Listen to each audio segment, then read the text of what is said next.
Welcome back to Brown Overboard. I'm your host, Josh Bam Bam Brown. When I was 14 years old, I read the book Marcus Aurelius' Meditations for the very first time. And from that day to this day, I have been, I guess, what you would consider a student of Stoic philosophy. Now, I am a bit of a philosopher in the traditional sense because I study not just Stoic philosophy, but a lot of different kinds of philosophy. And there is no shortage of kinds of philosophy to study in life. I personally believe that philosophy is something that impacts your existence and your life, whether you realize it or not. Whether you are someone who is a student of philosophy, someone who is just lightly brushed across the idea of philosophy, or someone who has no idea what the word philosophy even means, it is still something that impacts your daily life, whether you realize it or not. The first time I ever read Marcus Aurelius' Meditations, I found it to be less of a how to live your life or how to better yourself or a better way of thinking. And it was more like it was talking about the way I already lived my life for me. For me, it was more like a manual of how I was already living, because I naturally have always just processed things in the way that would be considered very Stoic. Now, I think a lot of people have the wrong idea of Stoic philosophy. So for people that don't know what Stoic philosophy actually is, they either have no idea and have never heard of it, or they think that Stoic philosophy means to suppress your emotions, right? That it means to hide the fact that you have emotions, when nothing could be further from the truth, because Stoic philosophy in actuality is all about understanding your emotions, understanding how to process them, and not being controlled by one's emotions. Because if you don't control your emotions will control you. Some people exist on the sea of emotions, and they're tossed to and fro in the storm, and where they go is governed by the tide and where the water carries them and the wind pushes them. Stoic philosophy, and philosophy in general, gives you a sail to adjust and to guide yourself through that sea of emotions, or it helps you to figure out how to adjust the sail, because we all have the sails, we all have the rigging, we all have the rudder, we all have the ability to govern our own emotions and thoughts in that way. I think that a lot of people just choose not to, or are not as aware that they can, or that option is even there. Because in life, one thing that Stoic philosophy teaches is that there are a lot of things that you cannot control. And really, the only thing that you can control, the only thing that you will ever be able to actually alter and control in this universe is one's self. It is your own mind and your own vessel. That's it. That's all you really have control over in this life. Now, for those that don't know, Marcus Aurelius was a Roman emperor around 161 AD to 180 something AD, I believe. And the book, Marcus Aurelius' Meditations, which I think everyone should read. I think everyone should read it at least once. I think it's a very important book. I think it's something that everyone could benefit from reading. It's a book that, like I said, I first read when I was 14 and have read dozens of times from then to now. Dozens of times. Owned multiple copies. Have read it a lot. And I think everyone should read it at least once. No, Marcus Aurelius didn't sit down and write that as a book. He didn't intend it for the masses. But when he wrote it down, when he actually sat down and wrote all these things, he wrote it over like the course of his life. And what it was just his personal journal. It was his personal journey and his studying of philosophy and Stoic philosophy and letters that he wrote to himself. And it was him writing to himself about how to live his life, how to be the best person he could, about how to move through the world and how to process the things that were happening to and around him. And a large part of Stoic philosophy, a large part of that book is all about understanding the nuances and differences between what one can control and what you cannot control. You cannot change day to night or night to day, no matter how much you want to, no matter what you feel about it. You can't. There's no way to do that. You can't alter the wind or the tide. You cannot change the weather. What you can change, what you can alter, and what you can control is your own mind, your own spirit, and your own vessel. That you can control. And one thing that Stoic philosophy tries to teach is the ability to let go of that which you cannot control. For instance, there are things that I can't alter, right? I wear glasses. I'm nearsighted. And nothing is ever going to change the fact that I'm nearsighted. And sure, there are possible, surgeries people do, and you could hide the fact you wear glasses by wearing contacts all the time, and there are all these sort of workarounds. But in actuality, I just have to accept the fact that I wear glasses, the fact that I'm nearsighted. It is an inalterable fact of my existence. And I could run around going, woe is me, and crying about it and being sad about it and letting it affect how I feel about myself and about life in general. Or I could just accept that that's the way that it is and go on with my life. Or I could be angry about it all the time. But none of those things are going to alter the actuality of the fact that I'm nearsighted. The way I feel about it cannot alter the reality of the circumstance. So why would I make myself feel bad about it? Why would I go about it that way? I can control how I feel about it. And how I feel about it doesn't alter anything. So why would I make myself feel bad about it? That doesn't make any sense. Now, I've always been a bit of a skinny guy, right? And when I was a kid, when I was a younger teenager, I was a skinny dude, and I was a little weakling, right? Never been too weak, but my life itself has forced me to be very physically active. And on top of that, I've always enjoyed to work out. And I've always sought to be stronger, physically, spiritually, mentally. I've always tried to be stronger and to better myself as time moves forwards.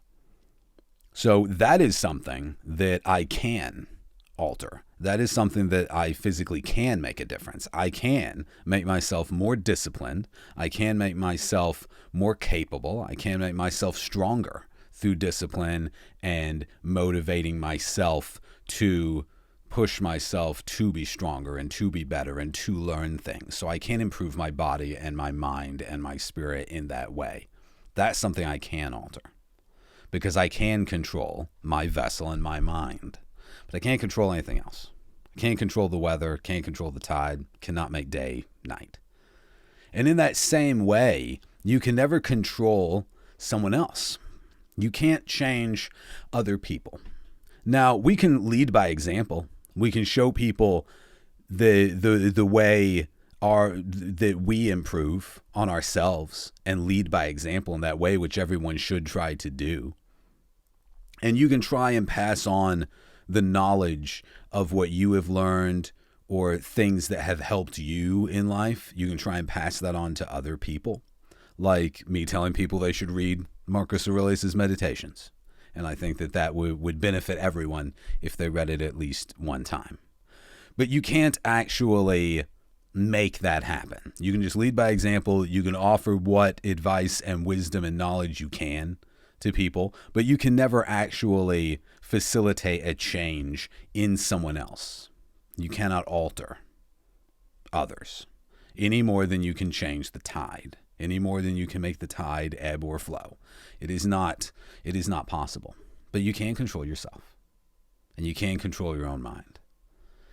And a lot of times it's not what happened to us that is the horrible thing. A lot of times it's what we do with what happened to us that is what's horrible. It's the inability to let it go. It's the inability to move past it, to learn from it, to better yourself in what way you can from it, and to let the rest go. And a lot of things, if it didn't physically alter you, if it wasn't something that physically changed you, then the only difference it made in you is inside your mind. And you have complete control over that. You have control over that. You can simply decide to control that and to be able to not let those things get to you. Now, easier said than done. I know there are a lot of people listening to this right now and they're like, easier said than done. And a lot of people, they have different things that they have to live through. And we all have our problems. It's like I say in the mirror every morning, everybody's got problems and we all have different crosses to bear. And that's life. That's the way it is. And again, nothing we can do about that. That is inalterable. But how you process those things, how you control those things within you is within your power. It is, because we all have the same power to control that. So if any one person can control those things inside their mind and can control their spirit in that way, then anyone can. Then we can all do it, because that's the one thing also that is entirely decided by your will. It's entirely decided by the strength of your will. There is no physical thing that discerns why one person has a strong will and one person has a weak will. It is something that is entirely decided by you. You can just wake up tomorrow and say, I decide to be better. I decide not to let what has happened to me define me, to make me me. I will decide me. I will define me, and not the things that have happened to me. And that is a cornerstone of Stoic philosophy. That is a cornerstone of being a Stoic individual and embracing that ideal of philosophy. Now, I've always said that to be a philosopher, you only need one thing: the ability to ask the question, why? Why is really the only thing you need to be a philosopher. And many different facets of philosophy, many different angles to come at it from. There's a lot of different nuances and things to philosophy. There's a lot of things you can think about with philosophy. I have always found it to be very fascinating, the idea of philosophy in general. And I have found Stoic philosophy to be something that is quite enlightening in the way that it can show the aspects and the concepts of how different people can process different things. So here's a good analogy or whatever. So when you have something bad happen to you, and you've got that bad memory in there, you can choose to replay it over and over and over and over and over and over and over in your head. Or you can choose not to. To me, replaying that over and over in your head would be like listening to a song that you hate on repeat. If you hate a song, if there's a song that you just cannot stand, you wouldn't play it constantly. You wouldn't put it on repeat and play it all the time, right? That would be ridiculous. You wouldn't do that. And it's the same thing with, for me, it's the same idea with like bad memories or bad things that have happened. You learn from it, you process it, take what you can that is good, and you move on. There's no need to replay it over and over and over. And I'm not saying, bury it under a mountain of denial. That does not work for everybody. that's where processing it and moving through comes in. And that's not about Stoic philosophy, because a lot of people are misguided with the idea of Stoic philosophy that it just means to ignore the stuff. That's not what it means. It means to process the emotions in a healthy way, realize that you cannot alter some things and some things you can, focus on the things that you can control, and remove from your worrying the things that you cannot.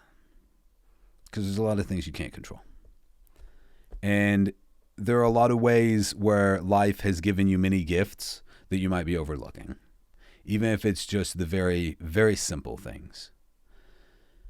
There's always a way that things could be worse. And there's always a lot of ways things could be better. But there's also always a lot of ways that things are good right now. There are things to appreciate. The night that my dad died was a terrible, terrible night. And I remember after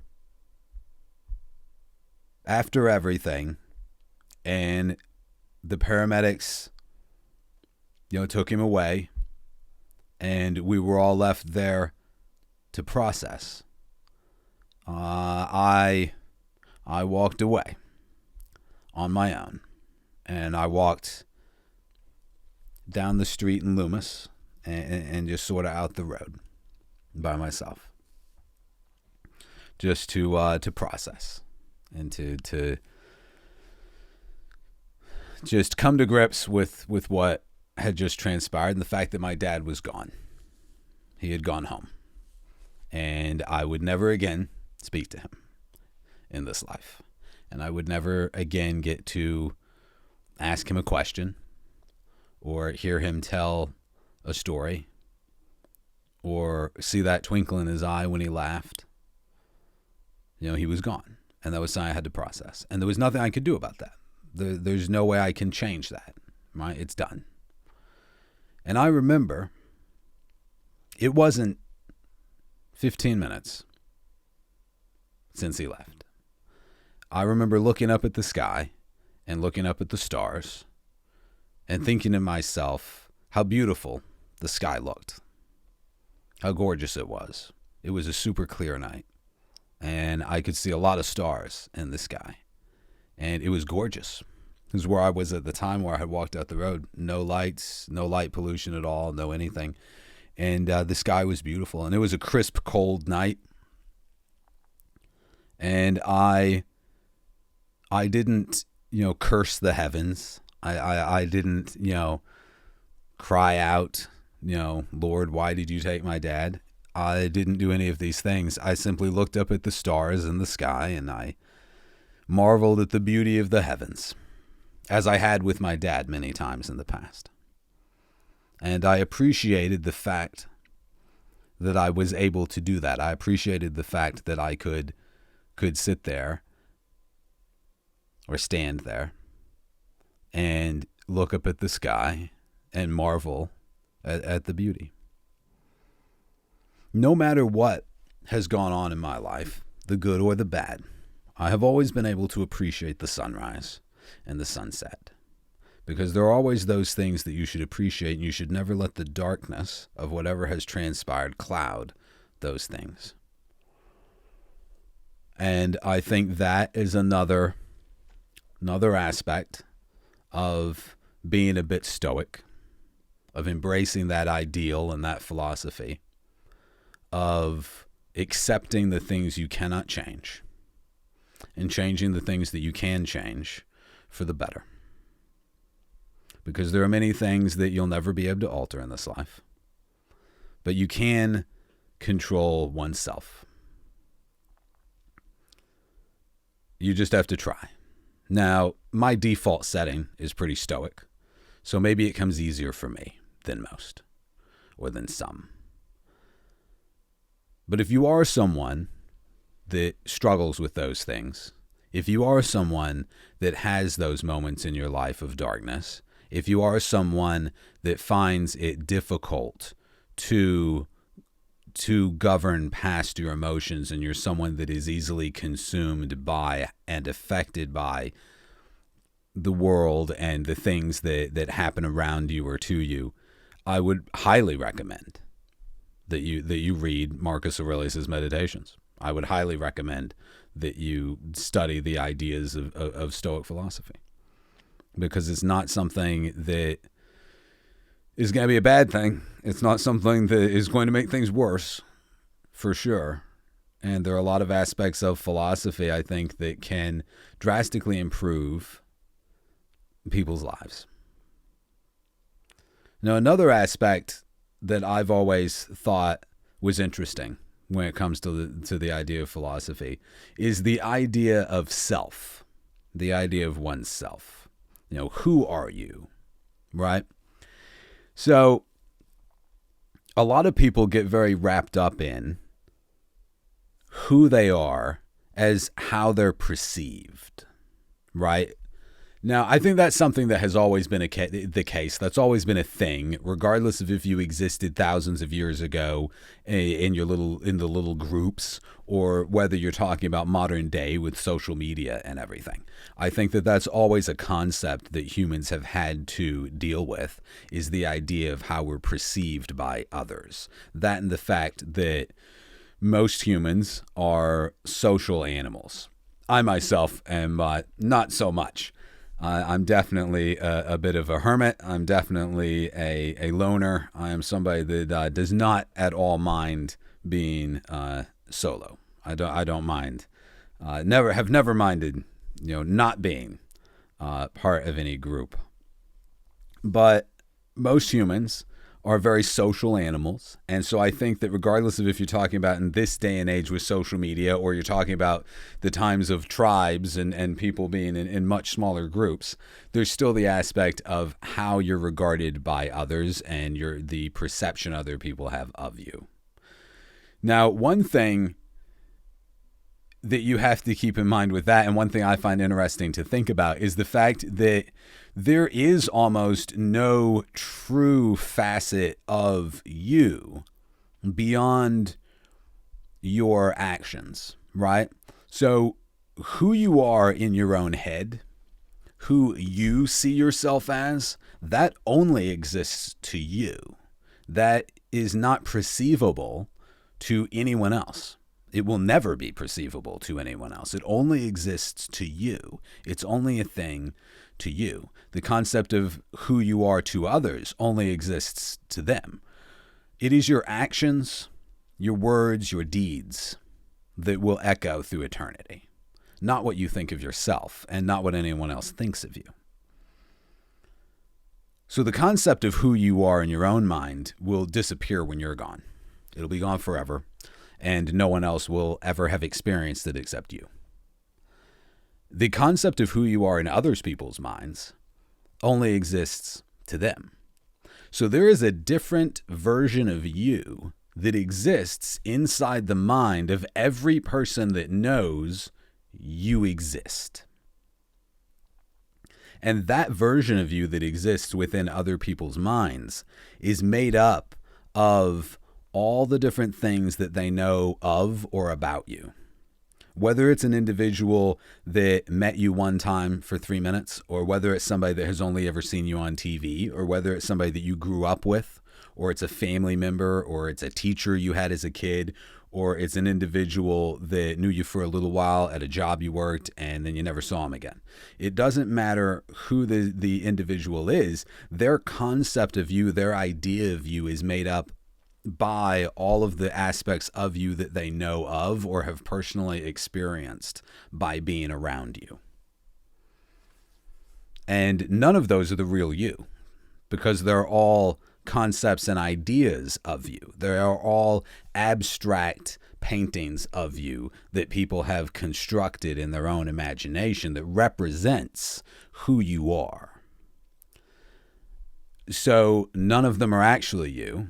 And then the real you inside you in your own mind that's also bias based off of yourself and how you view you. And since you're not able to actually view your deeds, actions, and words from an outside perspective, and you're seeing everything from within, looking out, it's difficult to ever actually ascertain a correct or objective perspective on oneself based off of those things.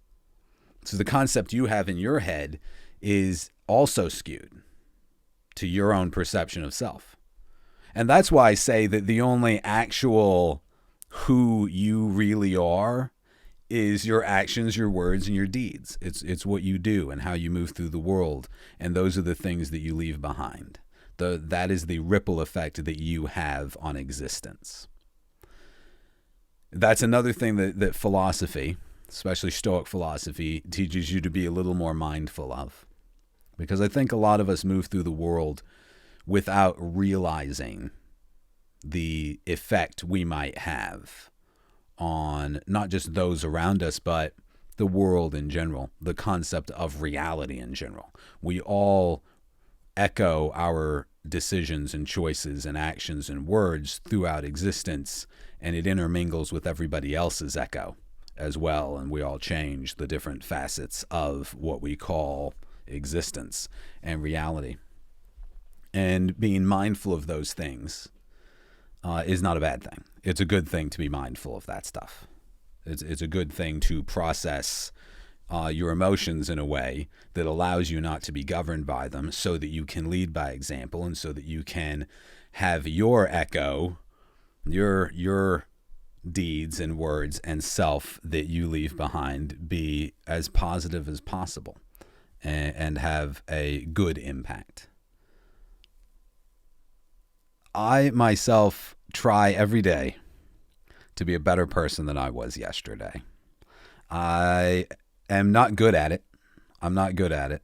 I do not have the temperament to be any form of teacher or try and teach anybody anything beyond trying to, pass on the things that I have found have made my life better or easier, or that touched me in some way. And I've always said also, it does not matter where you learn something that teaches you a thing that makes your life better or easier or imparts knowledge or wisdom. It doesn't matter where you find that. It doesn't matter if it's in a book of philosophy. It doesn't matter if it's on the back of a cereal box. It doesn't matter where you learn that. It only matters that you are perceptive to the idea of learning those different things, and you're perceptive to the idea of what can better one's self. And getting too caught up in the where and not the why is not a good thing, because it can cloud the ideas and the concepts that could possibly make your life better. If you read something that makes you think about things in a clearer sense, or gives you a different impression of things in a way that you can move through the world in a better way, but you learned it on a cereal box, you might disregard that because, I read that on a cereal box, or that was a comic strip, right? Or that was some silly little thing that I saw in a movie, so I'm just going to ignore that. When that is a massive disservice to self when you do that, because it doesn't matter where you learned the thing. What matters is how you implement that thing that you learned. And sure, a lot of times you're going to learn it from the Bible. You're going to learn it from Marcus Aurelius. You're going to learn it from Plato, Socrates, Epictetus. You're going to read something that somebody wrote that was a really learned person. Other times you're just going to hear an idiot say something that kind of resonates with you and makes you think about a thing in a different way. So a big piece of advice I would have that I have learned from studying philosophy is to be open to the different concepts and ideas and viewpoints that you might hear throughout life, and not just disregard it because of where you learned it or where it came from or what it was or who said it. It's one of the reasons why, like in our family, in our life, that I was someone that my siblings would turn to make a decision for what we were going to do. Like, a lot of times I would be the guy that everybody would turn to and be like, okay, which plan are we going with? Because all of us would be coming up with all these different ideas and plans of how we're going to do something. Like, how are we going to make this work? How are we going to do this crazy thing that we're trying to do? And everybody would have all these different ideas and everything of how we're going to pull it off. And I would be throwing my 2 cents in too. And then we would all kind of look at each other and be like, okay, so which one are we going with? And I don't know if it was because nobody else wanted to be the one to make the decision, so it fell to me, or if everybody just really trusted me to make the decision. I think the reason why it fell to me a lot is because everyone knew that I was not going to base my decision off of who had the idea. For me, it didn't matter which person came up with the idea. What mattered was the concept of the idea, how applicable I thought it was to the situation, the pros and cons of doing it that way, and weighing all of those things, not who said it. I didn't care if it was the dog that came up with the idea. If it was a good idea, I would go with that one. And there were many times where my idea was not the best idea and I went with someone else's. I was like, no, I don't think my idea is going to work. Let's do Bear's thing. And I think that is one of the reasons why a lot of times my siblings would look to me to be the decision maker, to be the guy that decided whose plan we were going to go with, because I was never biased about where it came from or who had the idea. And that's something I've always been that way with things, with learning things and trying to absorb knowledge and ideas. And I think a lot of that does come from enjoying the concept of philosophy, the ideas of philosophy, and the different aspects that go along with trying to understand the different angles of philosophy and making that a part of your life. Now, one way that I discovered like the Marcus Aurelius' meditations, when I was a kid, when I was growing up, so I ended up reading a lot of the classics, a lot of classic books, and that really got me into like Shakespeare and stuff like that, primarily because that's what was around. That was what I was able to acquire. Those were the books that I could get, right? Because where and how I grew up was not like it is now, right? Even libraries were few and far between. It wasn't like I could swing down to the local Barnes and Noble or I could just punch up something on the internet that I wanted to look at. No, this was growing up very, very Mad Max, very The Postman, very, very like a post-apocalyptic future where the only books and things you could find was what you could physically find and have. So a lot of the books that were around were the old classics. And then when I did have a little bit more access to books and things, I set out to read all the classics because I enjoyed them, and I thought it would be a cool thing to do would just be go through like a list of the classics, right? Just go down and have read like all of the classics, which I've done that now. At least all of them. I mean, I think I've read pretty much most of them. I'm fairly well read at this point because I've been doing that since I was like a teenager. So I've done it a lot. And several of them I've reread and stuff like that. But that is really what led me to the Marcus Aurelius' meditations and Epictetus' writings. And I read the Odyssey when I was really, really little. I was really young when I read the Odyssey for the first time. I've always loved all the old Greek writings and all that stuff. And of course, grew up reading the Bible and read Shakespeare and all those things. But once I found and read Marcus Aurelius' meditations, there was just something about it. And there was something about the Stoic philosophies. There was something about those writings that really rang true for me. And it's something that I have mentioned to just about everybody I know. If you're somebody that knows me, like in a real sense, if you're somebody that knows me in the real world, then you're going to know about that book. At some point, I'm going to have mentioned it to you, or I'm going to have given you a copy of it, or I'm going to have told you, you need to read this book. You should read this book. It's a book that I think everyone should read. And I know this episode has turned into basically just a long sales pitch for Marcus Aurelius and Marcus Aurelius' meditations, but it's a good book, and it's a book that like I hear people talk about or people mention, but it does not get the the mentions it should. It does not have the marketing that book should have, because it's a book everyone could benefit from reading, in my opinion. Y'all guys should definitely check it out, because I think it's a really good book. And it's very interesting, too, that it was written by a Roman emperor. This dude was massively powerful.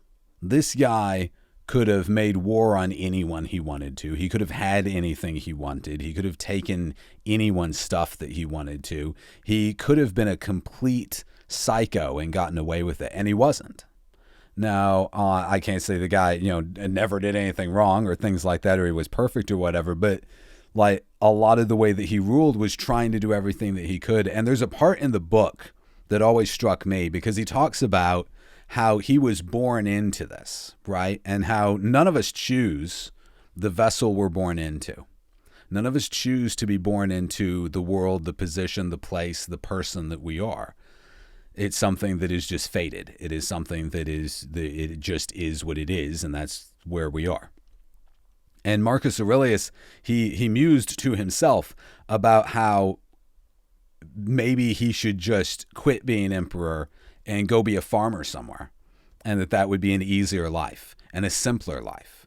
And he could just live out his days tending his crops and not have to worry about being corrupted by being the emperor, and not have to worry about all these decisions that he has to make. But then he goes on to talk about that he knows if he didn't do it, someone else would take his place, and that he would be responsible for whoever took his place. He would be responsible for every decision that person made, because he would have chosen not to be the emperor. He would have chosen to have given it up to be a farmer, and then he would be responsible for whoever took it over and whatever they did. So he stayed, and so he tried to be the best emperor that he could. And that's really all any of us can do. All any of us can do is choose to stay and choose to be the best of what we are and what we have been fated into and what we can control and what we can alter. And life only gives you two choices: give up or don't. And giving up is not a good choice. So don't. And if you're somebody out there that is struggling in any way, read Marcus Aurelius. Read the book. Read Marcus Aurelius' Meditations. And if you're somebody that's not struggling and you think you got everything all figured out, read it anyway. Because, like I've said way too many times on this episode, it's a book that everyone should read. And it's a book I'm very glad that I read and that I found. And I would also point out just real quick that there was another philosopher around sort of the same time, Epictetus, if I'm saying that correctly. And he was a slave. So he existed on as far the opposite spectrum from Marcus Aurelius as you could get. And he had basically the same ideas. So he wrote about the same kinds of things. He wrote about Stoic philosophy, and he wrote about a sense of self and about accepting what you cannot control and controlling what you can and bettering the things that you can and yourself in the ways that you can, and controlling your mind and how you react to things and not being controlled by your reaction to those things. So it always struck me as interesting that on one end you have a Roman emperor, a guy of all this power and wealth and influence, and he has these ideas. And then you have another guy on another end who's a slave and has no power and no influence and has the same concepts and ideas. And I think that just goes to show that it's a very universally applicable way of thought. I think it's something that everyone could benefit from learning a bit about, even if you don't want to go the full way of being a Stoic and being a Stoic philosopher or a student of Stoic philosophy. It's still something that I think everyone could benefit from, messing around with, that everybody could benefit from looking into, reading a little bit about. And to circle back for a minute on the idea of self, one of my main points of that tangent was not to get hung up on that, because you can't control it. You can never control what anyone else thinks of you.